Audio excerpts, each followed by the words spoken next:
Assalamualaikum warahmatullahi wabarakatuh. Perkenalkan, saya Hafizoh Istiqomah, mahasiswa semester 5, program studi Hukum Ekonomi Syariah dengan NIM 222111010. Dalam video ini saya akan memberikan sebuah review terkait materi yang saya dapatkan dalam perkuliahan Sosiologi Hukum di semester 5 ini. Langsung saja pada pembahasannya. Dalam kajian sosiologi hukum terdapat beberapa pembahasan, diantaranya yang pertama terkait pengertian sosiologi hukum. Sosiologi hukum adalah salah satu cabang ilmu pengetahuan yang mengkaji terkait hubungan timbal balik antara hukum dan gejala-gejala sosial lainnya secara empiris dan analitis. Dalam kajiannya terdapat 3 fokus kajian dalam sosiologi hukum. Yang pertama, hukum merupakan kaidah khusus yang diciptakan oleh penguasa. Dalam hal ini terdapat istilah government social control, yang maksudnya kita sebagai masyarakat perlu melakukan controlling atau pengawasan terhadap pemerintah selaku pembuat hukum. Bagaimana hukum yang dibuat oleh pemerintah itu mampu memberikan kebermanfaatan bagi sekelompok masyarakat ataupun bagi negara. Yang kedua, stratifikasi sosial dikaitkan dengan pelaksanaan hukum. Hal ini sering dikaitkan dengan istilah hukum tumpul ke atas dan tajam ke bawah, yakni bagaimana hukum tidak bisa berlaku adil bagi beberapa golongan. Bagaimana hukum tidak bisa berlaku bagi orang-orang kaya dan berlaku sangat tegas bagi orang-orang yang ada di bawah atau orang-orang miskin. Sehingga hukum seolah-olah tidak adil bagi beberapa orang. Dan yang ketiga adalah penegakan hukum di dalam masyarakat. Hal ini membicarakan tentang bagaimana hukum itu ditegakkan di dalam sosial masyarakat dan bagaimana respon masyarakat terkait penegakan hukum tersebut.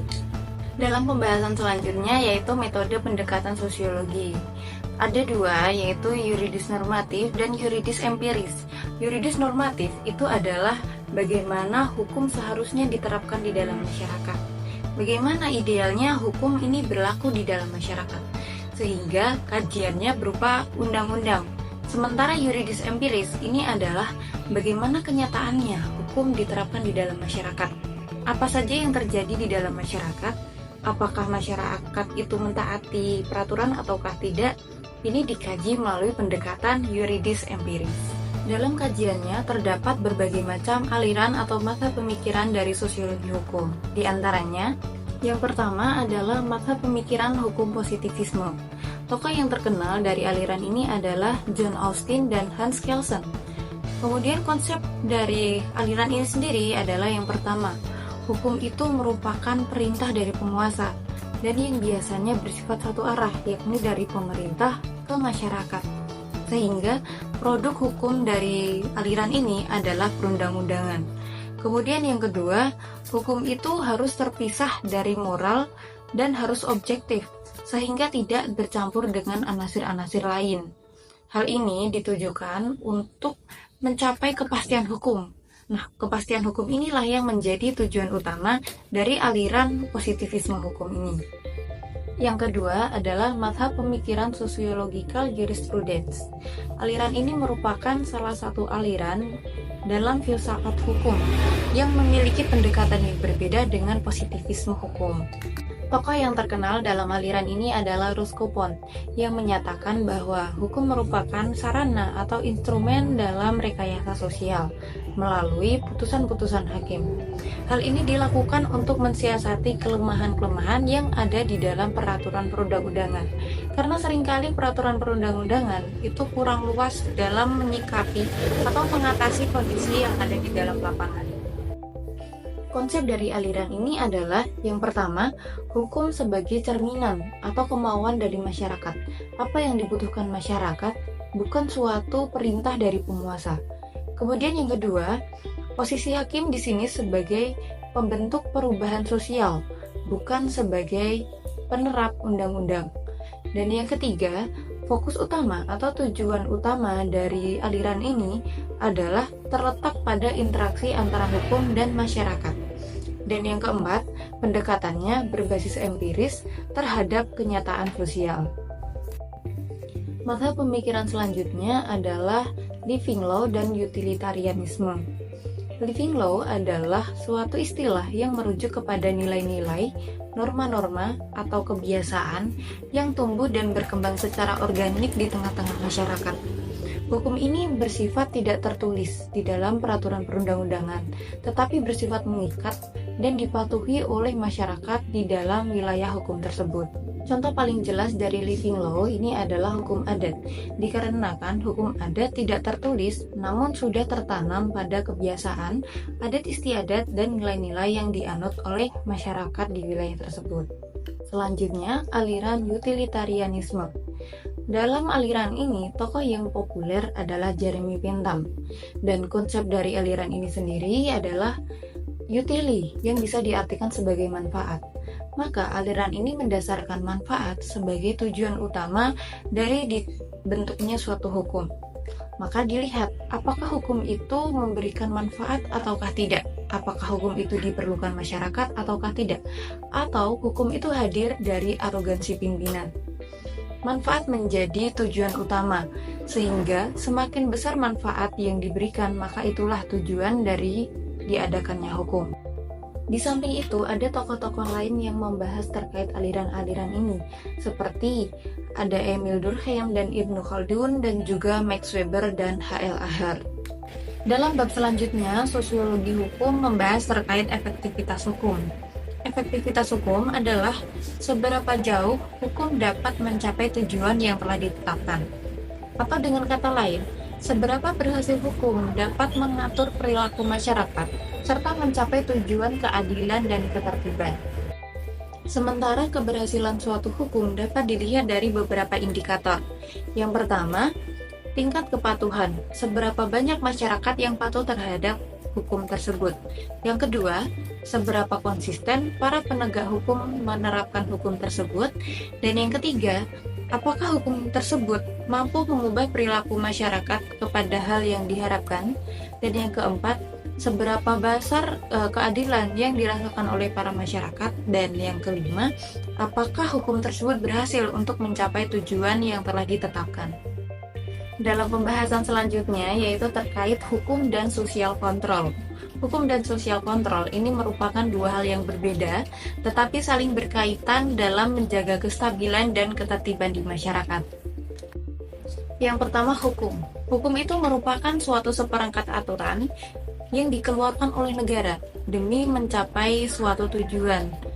Dan sementara, sosial kontrol ini merupakan upaya yang digunakan untuk mempertahankan tujuan dari diadakannya hukum tersebut. Misalkan dalam peraturan berlalu lintas, negara telah menetapkan hukum atau peraturan untuk mengenakan sabuk bagi pengendara mobil demi menjaga ketertiban dan keamanan.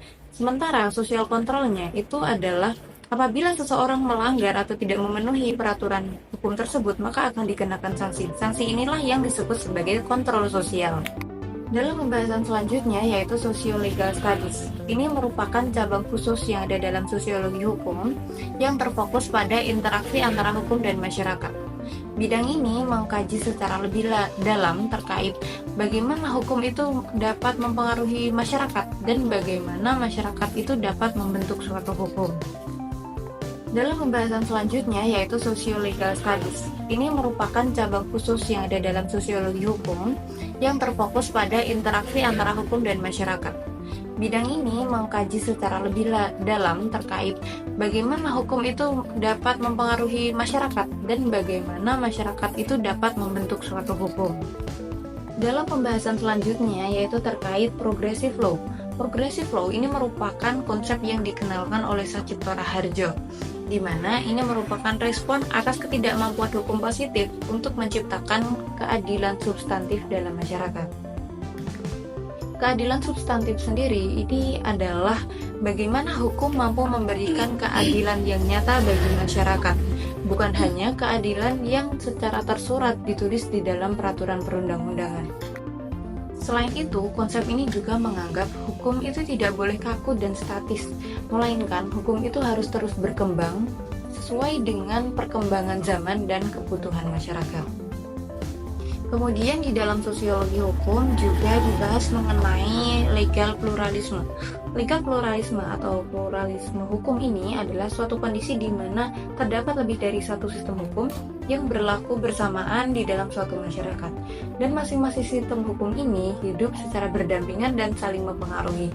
Biasanya dalam suatu negara yang terjadi pluralisme hukum ini, terjadi pula hierarki sistem hukum, yang dimana salah satu sistem hukum dianggap lebih tinggi kedudukannya dibanding dengan sistem hukum yang lainnya. Nah, itulah kira-kira kurang lebih materi yang saya dapatkan dari perkuliahan sosiologi hukum ini. Adapun manfaat yang dapat diperoleh dari mengikuti perkuliahan sosiologi hukum ini, yaitu yang pertama, mengetahui perkembangan hukum positif di masyarakat, baik yang tertulis maupun tidak tertulis. Kemudian mengetahui efektivitas hukum positif yang ada di dalam masyarakat. Kemudian mengetahui apakah suatu hukum yang telah diterapkan ini dipatuhi oleh masyarakat ataukah tidak. Dan juga mampu merekonstruksi fenomena-fenomena yang ada di dalam masyarakat. Dan terkait proyeksi saya ke depan setelah saya mempelajari sosiologi hukum, yaitu saya berharap saya bisa menjadi bagian dari suatu lembaga penegakan hukum, atau apabila saya tidak sampai pada titik tersebut, setidaknya saya bisa menjadi seorang individu yang mampu menegakkan hukum itu sendiri di dalam masyarakat.